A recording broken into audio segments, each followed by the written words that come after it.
একদিকে জ্বালানি তেল পেতে ঘন্টার পর ঘন্টা অপেক্ষা, তার উপরে ডিজেলের 15% দাম বৃদ্ধির প্রভাব পড়েছে নিত্যপণ্যের বাজারে। কৃষি পণ্য পরিবহনে খরচ বেড়েছে, তাই কারওয়ান বাজারে বেড়েছে সবজি ও পণ্যের দাম। খরচ বেড়ে যাওয়ায় বিপাকে ক্রেতারা।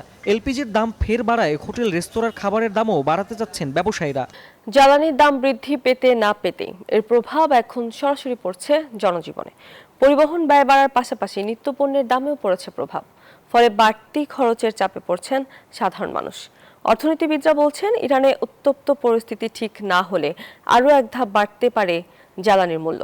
এর প্রভাবে মূল্যস্ফীতি আরও বাড়বে, বিপাকে পড়বে কম আয়ের মানুষরা। সংকট নিরসনে শ্রমজীবীদের আর্থিক সহায়তা প্রদানের পরামর্শ তাদের। রাশিদ রায়হানের রিপোর্ট। জ্বালানির দাম বাড়ার পরই পাল্টে গেছে দৈনন্দিন হিসাব নিকাশ।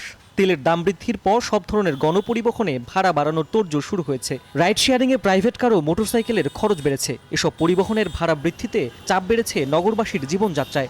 ছাত্রদের ভাড়াটা আপনার আমাদেরকে হাফ ভাড়া, তখন আমাদের ফুল ভাড়া নেয়। এখন যে 140 টাকা লিটার করা হয়েছে, বাট আগে থেকে আমাদের ভাড়ার পরিমাণ অনেক কমে গেছে। ভাড়া না বাড়ালে তো আমরা চলতে পারবো না, মালিক চলতে পারবো না।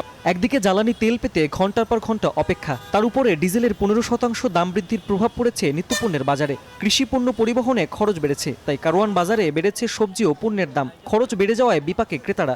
এলপিজির দাম ফের বাড়ায় হোটেল রেস্তোরাঁর খাবারের দামও বাড়াতে যাচ্ছেন ব্যবসায়ীরা। এখন আজকেই যদি এই এফেক্টটা করে, তো আরো 2-1 দিন পরে আমার তো মনে হচ্ছে আরো অনেক বেশি বাড়াই দিবে ওরা। এই গাড়ি ভাড়া আগে ছিল 12,000, এখন সাইজ 15,000, 16,000। এখন ওই মালের উপরে ওটা পড়তা পড়ে যায় বেশি। বস্তাপতি মনে হয় 10 টাকা করে বেড়ে গেছে। খাবারের দাম তো বাড়াইতেই হবে, জিনিসপত্রের দাম বাড়ছে না।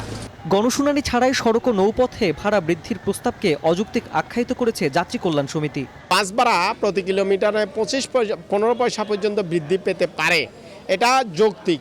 তার বাইরে যদি হয়, এটা নানা খাতে তারা অযৌক্তিক বা একচেটিয়াভাবে যদি বাড়াতে চেষ্টা করে, এটা আমরা যাত্রী সাধারণকে সাথে নিয়ে প্রতিহত করব। অর্থনীতিবিদরা বলছেন, জ্বালানির দাম বৃদ্ধি মূল্যস্ফীতি বাড়াবে, ফলে নিম্ন ও মধ্যবিত্তরা বেশি ক্ষতিগ্রস্ত হবে। সামাজিক নিরাপত্তা কর্মসূচির মাধ্যমে নিম্ন আয়ের মানুষদের নগদ অর্থ সহায়তার পরামর্শ তাদের। ট্রান্সপোর্টের যে কস্ট বেড়ে গেছে, ইতিমধ্যে যে মালিক সমিতির সাথে আলাপ আলোচনা হয়, তো দাম তো বেড়ে গেছে, ভাড়া বেড়ে গেছে।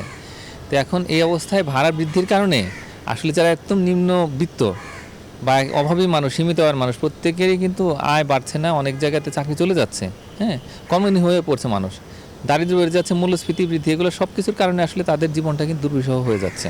যুদ্ধ পরিস্থিতি দীর্ঘায়িত হলে পণ্য উৎপাদন ও রফতানি ক্ষতিগ্রস্ত হতে পারে বলেও শঙ্কা প্রকাশ করেন অর্থনীতিবিদরা।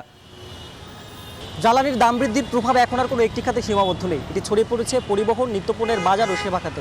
এই চাপ থেকে স্বস্তি পেতে কার্যকর পদক্ষেপের প্রত্যাশা সকলের। রাশেদ রায়হান, নিউজ 24, ঢাকা।